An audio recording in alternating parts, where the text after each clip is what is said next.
Éliminé de Koh-Lanta, le feu sacré ce mardi 16 mai, Clémence a dû passer par un duel contre Esteban avant de voir son flambeau s'éteindre définitivement.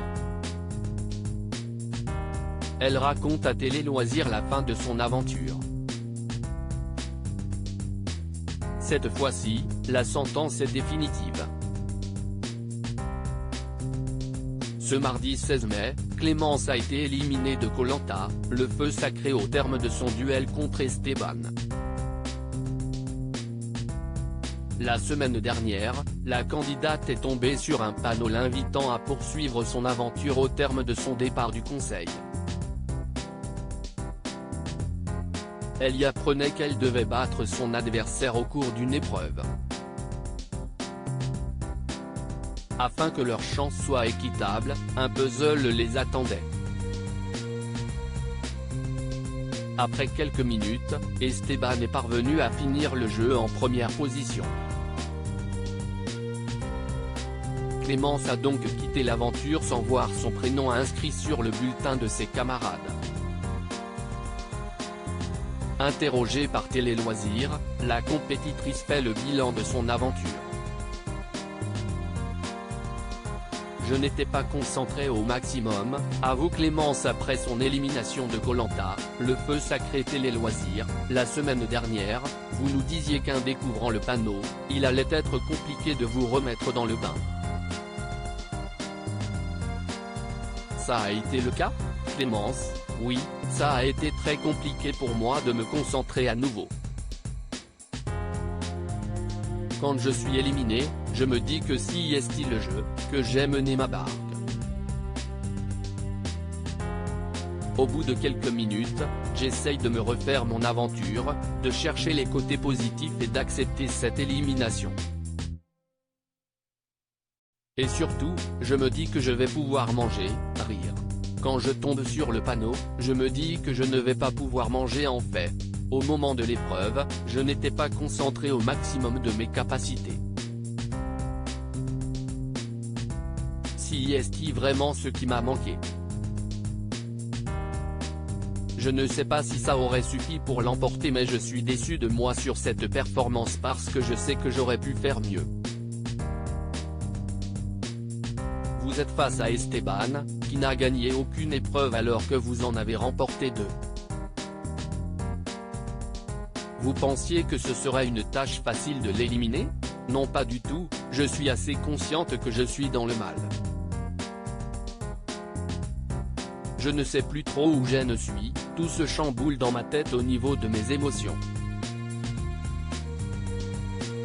Je ne suis pas concentré, je le sais. J'essaye tant bien que mal mais je n'y arrive pas. Je me dis que ça va me faire défaut et ça n'a pas manqué. Mais à aucun moment, je me dis que puisque je suis face à Esteban, il n'y a pas de pression. Koh-Lanta 2023, combien de temps s'est passé entre l'élimination au conseil de Clémence et son duel contre Esteban? L'épreuve du duel était-elle plutôt une épreuve pour vous sur le papier? Si est-il vrai que les épreuves sportives sont vraiment mon domaine? Là, après, le fait que ce soit de la logique, ce n'était pas problématique. Ce qui m'a fait défaut, si est ma taille si je puis dire. Je rigole mais je ne sais pas pourquoi, j'étais persuadé que la tour serait beaucoup moins haute que ça. Je me suis dit que ce n'était pas possible qu'il l'ait faite aussi haute parce qu'on ne me verra plus derrière et avec la caméra, ça ne passera pas. J'étais persuadé que ce ne serait pas aussi haut et quand j'ai vu la tour finie à côté d'Esteban, j'ai vu qu'elle faisait la même taille que lui. Forcément, c'était plus grand que moi. J'ai essayé de trop réfléchir, comme quoi je ne suis pas faite pour inventer les jeux de Koh-Lanta.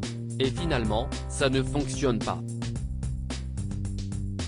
Quel est votre degré de déception?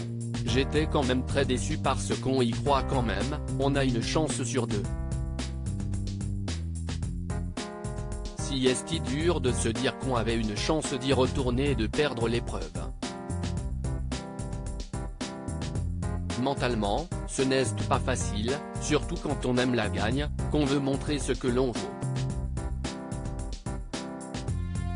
Ce n'est pas pour jeter la pierre à Esteban, mais si j'avais perdu contre Nicolas, j'aurais peut-être été moins déçu envers moi-même. Le duel s'est-il tenu juste après votre première élimination? Quelques minutes se passent, le temps que l'on tombe sur le panneau, que l'on fasse demi-tour. Si est à la suite du conseil. Clémence de Koh-Lanta, le feu sacré a changé de métier depuis la diffusion du jeu de TF1. Vous nous disiez ne penser qu'à manger après votre première élimination. La TNT en valait-elle la peine? Heureusement, ils ont pitié de nous quand même, et quand on est éliminé, on peut combler ce manque. Travaillez-vous toujours dans le domaine de la fibre optique? J'ai changé de métier en revenant de l'émission. Maintenant, je travaille avec des enfants, je suis animatrice en centre de loisirs. Je m'occupe des enfants de 3 à 11 ans. J'étais déjà un peu dans l'encadrement via le basket parce que j'entraîne des enfants et j'ai trouvé un poste dans l'animation. Actuellement, je passe mon BAFA, mon diplôme d'animatrice. Avez-vous eu le déclic de ce changement pendant Koh-Lanta? Non. J'ai eu des déclics sur ma vie personnelle mais pas sur le travail. À mon retour, travailler dans le BTP ne me convenait plus. Sur l'île, j'y avais déjà réfléchi et je me suis dit pourquoi pas partir dans l'enfance. Mais là, je vais peut-être repartir dans le BTP au mois de septembre. Rien n'est fait, je ne sais pas. À lire aussi, pas vu à la télé dans Koh-Lanta, cette combine machiavélique de Nicolas pour garder secrète son alliance.